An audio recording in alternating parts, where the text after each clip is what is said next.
Alright guys, I got my hands on the unlimited team in the Cosmic Crucible. I was very excited about this because I've been hoping and praying for a team that can one-shot the Dormhold team in either War or in Cosmic Crucible, because I hate the turtling. I hate losing matches based on one random resist. I don't like that kind of RNG in my gameplay. I get there's RNG in opening orbs and stuff.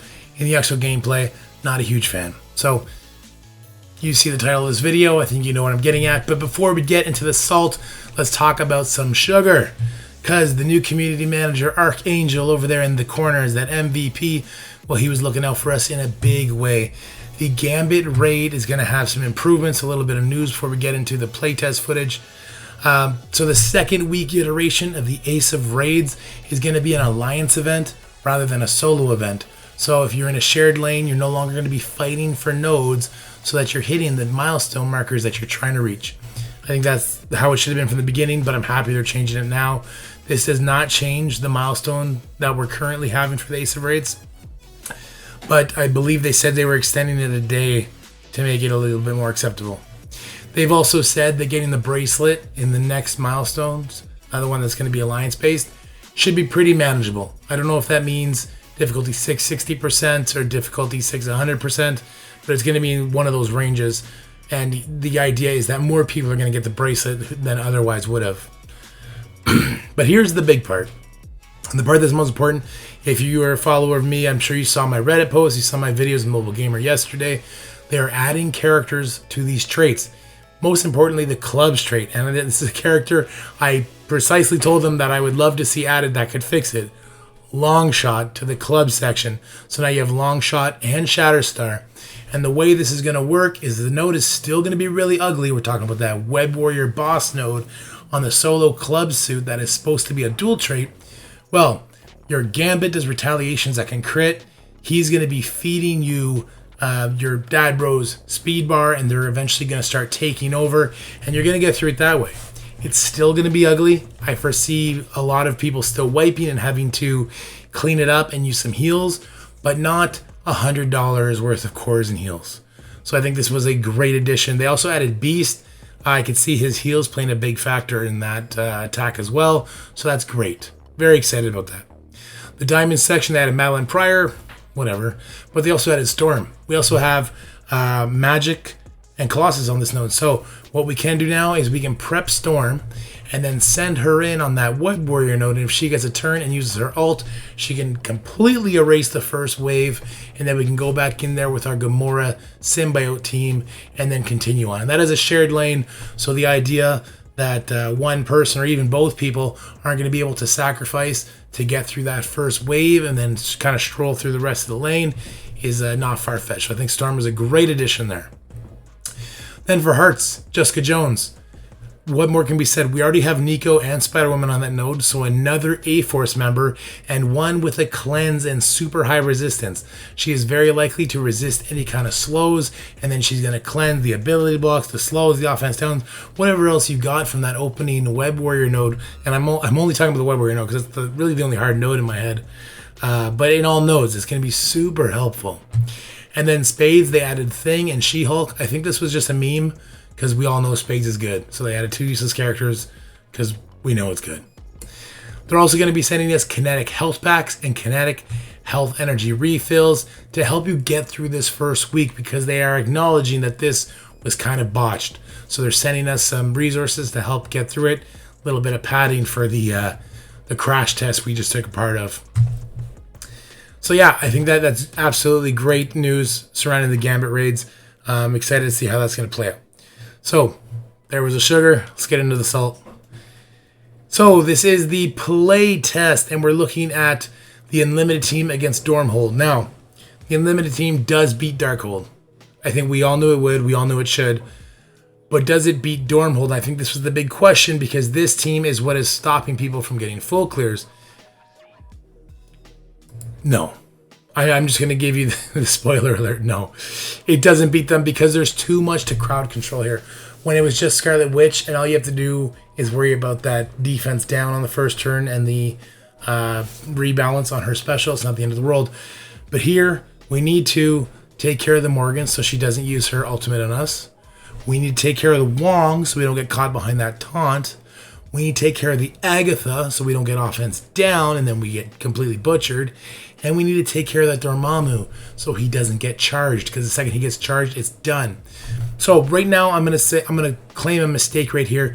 I should be trying to ability block the Agatha with Gambit's first turn. That's something I just learned by watching this footage. It's not going to make a difference in how this plays out, though, because we have 4 targets we need to crowd control and only 3 characters that can do it. This is also a mistake using the ultimate on the Dormammu. I meant to use the turn meter rewind, and I'm just not familiar enough with her cooldowns. On the next attack, you're going to see I will use the special. But we didn't land the ability block on Wong, so we do get caught behind that taunt, and we're just, there's nothing we can do. There's nothing your team can do at this point to break free. So Dormammu, he's just flipping all of our stuff. There goes my phone battery. And we're just steadily getting weakened down. Gambit's now covered in bleeds again from that charged Dormammu. It's just absolutely insane the difference Dormammu makes on this team and how he really kind of invalidates the Unlimited X-Men as a solution here. This is a Scourge team. This is a team that has the most expensive release character this game has ever had in Gambit. And it's not even close. With great luck, you can prep this node for an easy cleanup. That's about the best thing I can say here. Yeah. So there we go. We lose Dazzler to the Agatha special. We have offense down, so this flip isn't going to flip anything on anybody, I don't think. I just saw a bunch of resists. Not surprised there. Gambit's focus is complete garbage. So with offense down, it's even worse. But yeah, so here comes the ultimate from Dormammu. Obviously, this is a loss. I have three chances to attack this team, so I'm going to go ahead and back out. We'll come right back into it. Let me just fast forward this. Here we go. So I change up a couple things, but I still go for the ability block on Wong. I do want that ability block. Now, Dazzler's more likely to land it with her ultimate, and I think Agatha is more likely to get ability blocked by the Gambit, and that turn order does work that way. But then we have the Dormammu issue. Dormammu using his special and then being charged is an absolute death sentence. I can't get through this enough. Because we do the turn meter rewind on him and we buy Sunfire, his offense ultimate turn, we actually get quite a bit of damage in. We also get quite a bit of damage from the Rogue ultimate, which you're going to see in a second. And we do enough work that I'm comfortable leaving the node for a cleanup. But I feel absolutely crappy about all the money I spent on Unlimited, because they do not solve the biggest solution or the biggest problem in Cosmic Crucible, which is their mode. Their horseman is here, right? Like when the Darkhold came to Arena, move aside Dormhold, you're either with us or you're going to get crushed, because Darkhold destroyed Dormammu teams. I really feel like Unlimited should destroy Dormammu teams as well. They should be the absolute answer in Cosmic Crucible, the master key, if you will. And they pose an even bigger problem to this mode, which we're going to talk about in a second. But let's get back to this fight, because you don't want to hear me just whining and crying the whole time.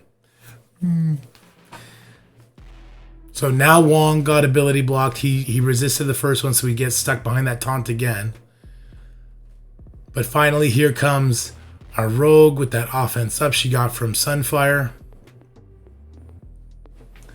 At least this ability does absolutely insane damage. And I will say also, the ISOs I have on this Unlimited team do not match what I would recommend or what I'll be using.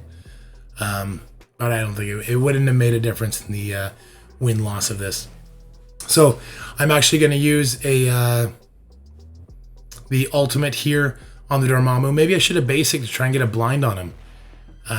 Because what I wanted to do was peel off that defense up. Maybe blind is the answer. Maybe blind would have saved everything. I tend to think not.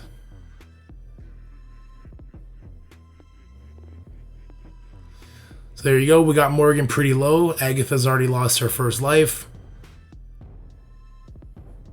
Here comes a special from Gambit. Morgan's now lost her first life. We got Dormammu so close to dead. The ultimate from Strange, though, he has offense up. Dazzler's just gone. So, unfortunately, our source of blind that I was really kind of banking on once Dormammu died is done. And then Gambit bleeds out from those Dormammu charges. We get Agatha dead. Phantom X dies, and Phantom X performs his best role here, which is he calls in damage on the lowest health target. So Dormammu's dead. And at this point, I can actually leave this node happy. I know I've done enough damage. I've pulled enough abilities. What I don't want to do is have them get freshed up, but I would like to back out and do one more attack with you guys, except I was too slow. And Morgan takes this Sunfire from, I think, like 70% life to dead with one ability. The ISO attack too. But anyway, let's go see what they can do on defense. So here we go on defense now. This is a team that I've used to beat them on War Offense practice mode. I knew this wasn't going to work just because of the safeguard that the team spawns with, which I think is a mistake to have them spawn with that on defense. We'll talk about some of the suggestions that I brought up to the developers to try and make this make more sense. But here, we'll watch this matchup. It's not going to take very long. So Icarus ult still hits through dodge. We get some turn meter rewind there. I'm going to pull off these dodges, especially from Rogue, so I can get another turn meter rewind there. But you'll see Falcon, he's actually not going to get a turn. Takes 3 retaliations from Gambit to kill him. That's at even power. On the live server, if you're facing Super Krakens, you're obviously not going to get a turn with your Falcon, but maybe otherwise you would. Anyway, so Rogue is going to debilitate our Icarus there. Sunfire comes into so much damage, and that's a wrap. I back out right away because I want them to have fresh cooldowns. Alright, now this is the team I thought had the absolute best chance of actually one-shotting this. Now, there's a big reason for that, and it comes down to speed. Nico 129, Spider-Woman 128, Captain Marvel 127, Rogue 127. And then Jessica Jones is faster than Doom. I'm not sure by how much. So as long as Doom doesn't get pushed past 50%, Jessica Jones can cleanse any ability block that may have come from Dazzler or from Gambit. And if she gets targeted by those abilities, she's very likely to resist it. She spawns with defense up, and she has crazy resist as is. That was my thought process here. I really don't see any other team that can manage it. And then I was thinking, like, if you were to throw this unlimited team into room 5, I could drop Captain Marvel for somebody else, maybe a Shang-Chi or something like that, and that could play a similar role. Not as good, but a similar role. So I think this is your best option for tackling this team. Besides a mirror match or perhaps Dormhold, which I think you're going to use on defense, which we're going to talk a little bit about. So this is unavoidable, which is great. My Nico's a healer here, I think. I'm practicing stuff for the mode, which I'll share to you as soon as I can. This is unavoidable, so we do get the ability block onto the Rogue, so we don't have to worry about her taunting, which is huge. This is pretty much the big main reason why I figured A-Force would be good here. Now we're going to ultimate, and that's going to peel off a couple of these dodges. And now Doom got the ability block. Hey, that sucks, but if he doesn't get pushed past 50%, Jessica Jones can cleanse, but he didn't get the energy. So Doom is not going to ult here, and that's going to be a loss. So, you know, banking on the energy going to Doom is not the best strategy, but it's really the only team outside of a mirror match that I can foresee working in all rooms. And I mean, I say all rooms, this obviously wouldn't work in room 6 because the Doom ult does absolutely nothing in room 6. But Doom dies because he had defense down from the Sunfire, I believe, and then he gets just destroyed by Rogue. So they quit out and we go right back in.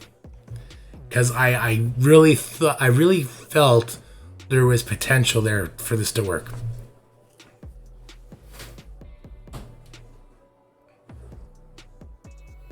So again, we do the same kind of strategy.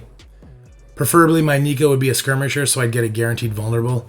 And my Spider-Woman would be a striker in this case, so that I can get the, well, I guess it would be dodged anyway, so maybe a skirmisher still. Or Raider. Yeah, Raider, to try and get a vulnerable up. Now, Captain Marvel was ability blocked here, so we don't get those dodges off. Nico's dead, But we're getting to cleanse with Nico gone, less people to take the energy. Doom does get the energy here. So what we need to do is we need to flip the defense up off of Rogue, and we need to get that dodge and defense up off of Gambit before we hit the ultimate. The other 4 have dodge still, which is terrible. We're not going to be able to hit them with this ultimate, but we kill the Gambit outright, which is great. His pings are now gone, and now we take out the Rogue, and now it's a 4v3, which you think would be super duper winnable. But Sunfire and just AI targeting has other plans. That's just gigantic damage, perfectly targeted. We lose Captain Marvel and Spider-Woman, which was nuts. So this match, pretty scuffed. I still think this is the best counter, and you're going to see I'm actually going to win this matchup, which makes, I know, absolutely no sense whatsoever. So Jessica Jones, I think she's a healer right now, so that actually worked out in my benefit, that she was able to peel those buffs. Yeah, as you can see, she's giving regen to Doom, keeping him alive. We're not going to special. We don't want to take damage from the Sunfire. So close to dead. We're going to give him more energy. He gets 4 energy. So this is his second ult in one matchup. And now we're full healed. So now I'm feeling pretty good. I'm only going to get this win, but there's a huge asterisk. Like this was both terrible targeting because Captain Marvel and Spider-Woman died, and it's also amazing targeting because Doom has somehow survived these 3 doing their thing. And here's the 1 ult.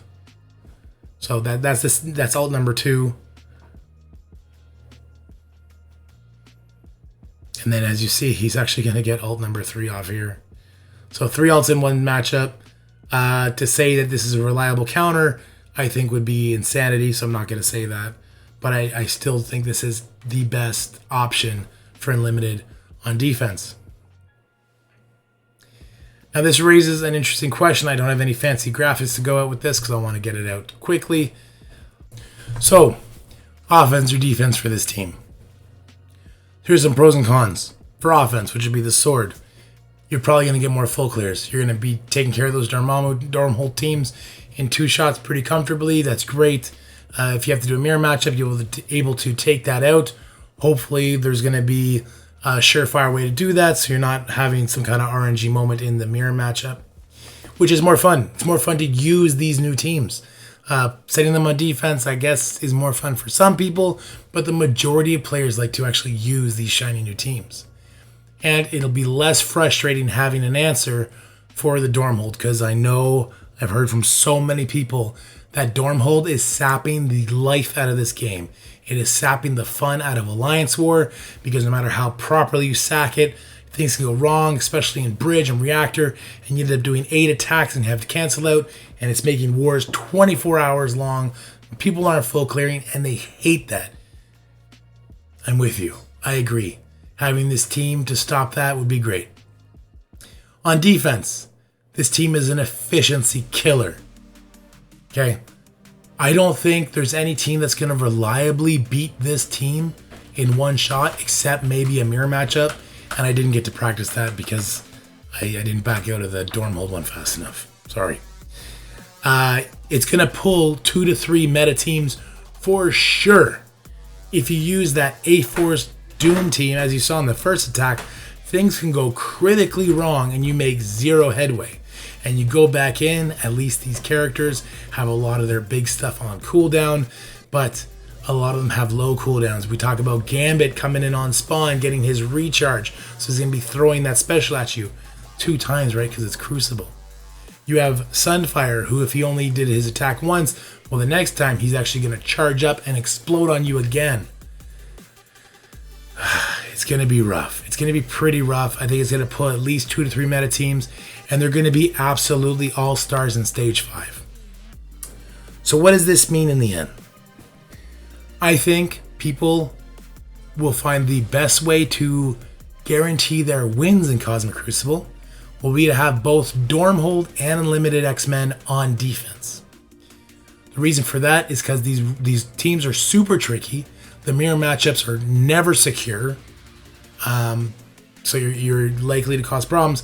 And if your opponent also uses them on offense, then your opponent's defensive teams are going to be easier to beat. So there is no downside to put them on defense, except you're giving up full clears. In my opinion, you're giving up fun, and you're causing frustration for your enemy. And if they do it to you, then hey, it's even playing ground. I think that's going to be the end result. I think we're going to get Cosmic Turtleable. I don't know. We'll come up with a clever name for it. But I see Cosmic Crucible becoming a giant turtle fest in the very near future. And I don't think that's what the game wants.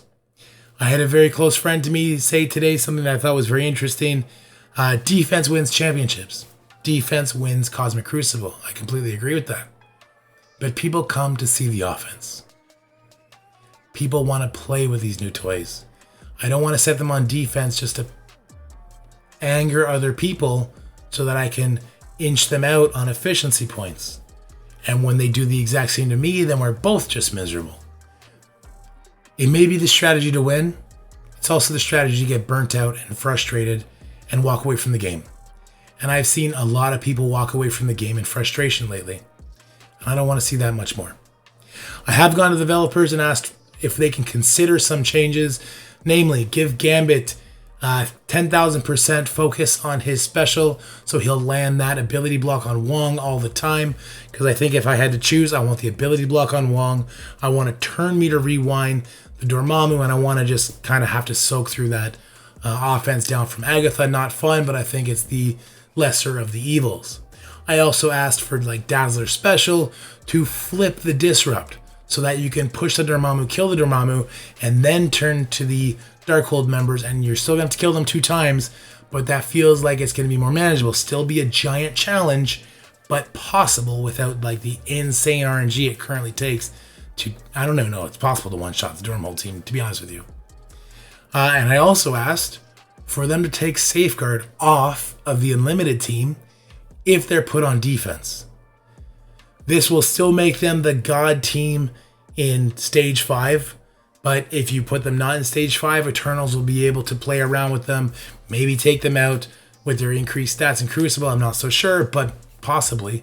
And I think that's better for the health of the game. I think we should be trying to encouraging them to be used on offense. Anyway, that's it, guys. I know this one was a bit of a rant. I guess it's a little bit of negativity, which I'm not super into, but I felt the need to come out and give my thoughts on this team and how they worked for me in the Cosmic Crucible test at even power. Now, this was balanced mode, so, you know, your team that you didn't get a lot of stars on Gambit for, when you bring them into the Morgan team, where that's a Scourge character, so she's gigantic. Yeah, that's going to go over great. Sorry, a little bit more salt at the end there. I'm just going to end this. If you like this video, please like, share, and subscribe. Stay happy, healthy, and have fun. And I'll see you guys next time. Peace. Enjoy the rest of your weekend, guys.